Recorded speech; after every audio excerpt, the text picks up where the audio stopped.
میرے بچپنے میں میرے دادا دادی دونوں، دادا عالم تھے، دادی ذاکرہ تھی، مجالس پڑھتی تھی، تو اکثر ہمارے پاس جو منتیں پوری کرنے والے آتے تھے 7 محرم سے زیارات پہ، تو اکثر جو خواتین گھر میں خواتین کا اشرا ہوتا، تو میں چھوٹا تھا تو میں دیکھتا تھا اکثر اہل سنت ہیں، شیعہ نہیں ہوتے اس میں، یعنی شیعہ ہوتے تھے بہت زیادہ زیارات پہ آتے تھے، لیکن منتیں پوری کرنے والے اکثر اہل سنت ہوتے تھے۔ اب یہ جن لوگوں کو تجربہ ہے وہ تو پہنچ گئے ہیں، جن کا نہیں ہے وہ پریشان ہو رہے ہیں۔ سن لیجیے گا بات کو نتیجے سے پہلے، تو اب اکثر اس میں اہل سنت زیادہ ہوتی تھی خواتین جن کی منتیں پوری ہوتی تھی، تو اب بہت سی شیعہ خواتین وہ شکایت کرتی تھی ہماری دادی مرحومہ سے کہ ہم لوگ منتیں مانتے ہیں، ہماری منتیں پوری نہیں ہوتی، بعض کا 2 3 سال 4 سال میں منتیں پوری ہوتی ہیں، ان کے پہلے ہی سال کے اندر منت پوری ہو جاتی ہے۔ بلکہ اکثر خواتین سے بات ہوتی ہے یہاں منت مانتی ہیں، محرم کو دور کی بات ہے پہلے مہینے میں ساری منتیں پوری ہو چکی ہوتی ہیں۔ تو دادی مرحوم ایک جملہ کہتی تھی، اس وقت ذہن میں بیٹھ گیا، بعد میں اس پہ تحقیق کی، بالکل صحیح جملہ تھا، تو وہ اکثر کہتی تھی کہ نہیں، یہ جب آتی ہیں تو یہ آزمائش کی غرض سے آتی ہیں، کہ واقعاً آیا ائمہ اہل بیت میں اتنی طاقت ہے؟ تو ائمہ بتاتے ہیں ہاں ہمارا مقام کیا ہے، کہ ان کی منتوں کا پورا ہونا اس لیے ضروری ہے کیونکہ یہ عقیدہ نہیں رکھتے کہ تم اپنے ہو، تم ماننے والے ہو، ائمہ جانتے ہیں یہ جائے گا تو جائے گا کہاں؟ بھئی بات پہنچ رہی ہے نہیں پہنچ رہی ہے؟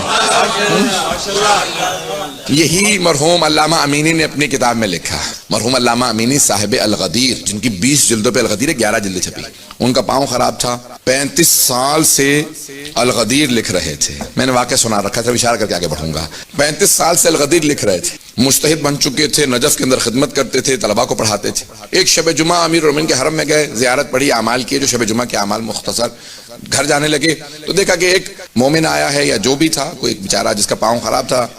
چلتا ہوا آیا، کہا کہ یا علی صبح تک میرا پاؤں ٹھیک ہو جائے نہیں تو میں آپ کو ماننا چھوڑ دوں گا۔ انہوں نے کہا اس طرح سے مانگ رہا ہے مولا سے جیسے کوئی ادھار دے کے گیا ہوا تھا، اتنی جسارت سے، نہ بغیر پاؤں صاف نہیں، اس کا مطلب ہے وضو نہیں کیا اس نے، اس طرح سے مانگ رہا ہے۔ اب دیکھیں بہت سے لوگ جو زیادہ پڑھ جاتے ہیں تو ان کے ادب و آداب تبدیل ہو جاتے ہیں، بہت سے جو بیچارے نہیں پڑھ پاتے ان کے آداب بالکل مختلف ہوتے ہیں، ان کے اندر سادگی بہت زیادہ ہوتی ہے۔ اب وہ اپنے آداب سے اب کچھ بھی نہیں کہا، پوری رات اس کو آبزرو کرتے رہے، جا رہے تھے کہ میں رک گیا دیکھنے کے لیے کہ اس کا پاؤں ٹھیک ہوتا ہے یا نہیں ٹھیک ہوتا، کہ پوری رات میں تو قرآن پڑھتا رہا، اسی کو دیکھتا رہا، دیکھا ابھی سو رہا ہے، نہ کوئی دعا نہ قرآن نہ کوئی تسبیح، پتہ ہی نہیں سے آداب کیا ہیں حرم کے، کہ میں اپنے پوری طور پہ سوچتا رہا کہ اس کو آداب ہی معلوم نہیں حرم کے، زری کے قریب بیٹھا ہوا سو رہا ہے، مکروہ ہے وہاں پہ سونا، باہر جا کے سو جاؤ، کہ میں اپنے طور پہ جتنے مستحبات تھے سوچ سوچ کے اس کو سرزنش کر رہا تھا۔ صبح اٹھنے جیسی اذان ہوئی، نہ فجر پڑی نہ کچھ، چل کے دیکھا پاؤں ٹھیک ہوا یا نہیں ٹھیک ہوا، تو پاؤں ٹھیک ہو چکا تھا، کہ فوراً ذری پہ گیا، کہ یا علی شکریہ میرا پاؤں ٹھیک ہو گیا، خدا حافظ جا رہا ہوں، کہ اس کا پاؤں ٹھیک ہو گیا، لیکن میرا دل ٹوٹ گیا کہ 35 سال سے حرم کی خدمت کر رہا ہوں، توجہ کیجیے گا، کہ لیکن میری جرت نہیں تھی کہ میں مولا سے شکوہ کر سکتا، اگر بات پہنچا پاؤں، علامہ امینی صاحب الغدیر کا میری جرت نہیں تھی کہ میں مولا سے شکوہ کر سکتا کہ مولا میرا پاؤں ٹھیک نہیں ہوا، لیکن بات ایک ذہن میں آ گئی کہ 35 سال سے میں الغدیر لکھ رہا ہوں، میرا پاؤں خراب ہے لیکن آج تک کبھی ٹھیک نہیں ہوا، مجتہد بنا ساری زندگی نجف میں گزار دی، کبھی وطن واپس نہیں گیا، کہ یہ بس کہا مولا کو سلام کیا، نماز پڑھی اور فوراً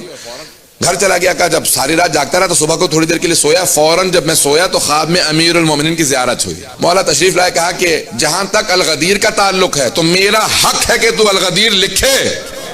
نہیں پہنچا سکا جملہ، مولا نے کہا میرا حق ہے کہ تو لکھے، دوسروں میں صلاحیت نہیں کہ میری ولایت کا دفاع کر سکے، اے عبد الحسین امینی اللہ نے تجھے اتنا علم دیا ہے، تو دفاع کر سکتا ہے میری ولایت کا، میرا حق ہے کہ تو میری ولایت کا دفاع کرے اور ایک ایسی کتابیں لکھے جس میں میری ولایت کا دفاع ہو، توجہ ہو، کہ میرا حق ہے کہ تو میرے دفاع میں لکھے، ایک کا دوسرے جہاں تک تیری اس پاؤں کے تعلق ہے اللہ نے اس کا آخرت میں تجھے بدل دے رکھا ہے، تو جانتا ہی نہیں ہے بیماریوں پریشانیوں کا آخرت میں بدل کیا ہوتا ہے، اگر اندازہ ہوتا تو کبھی دعا نہ مانگتا، اور تیسری بات اگر تو اس آدمی کی طرح سے مجھے کہہ بھی دے تب بھی تیرا پاؤں ٹھیک نہیں کروں گا، توجہ ہو سارے مجمع کی توجہ ہو، کہ وہ جب کہہ رہا تھا نا کہ یا علی میرا پاؤں صبح تک ٹھیک ہو جائے نہیں تو ماننا چھوڑ دوں گا، بس اس کا اتنا ہی ایمان تھا، اگر پاؤں ٹھیک نہ ہوتا وہ چھوڑ جاتا، اسے باقی رکھنا ضروری تھا، اس لیے اس کے پاؤں کو ٹھیک کر دیا، کہ اگر تم مجھے یہ کہہ بھی دو اے عبد الحسین امینی کہ یا علی میں ماننا چھوڑ دوں گا میرا پاؤں ٹھیک ہو جائے، تب بھی میں تمہیں نہیں تمہارا پاؤں ٹھیک کروں گا، کیونکہ میں جانتا ہوں تم جاؤ گے تو جاؤ گے کہاں، آج کہو گے کہ میں جا رہا ہوں یا علی میں نہیں مانوں گا، کل آ کے پھر معافی مانگو گے۔ السلام علی الحسین وعلی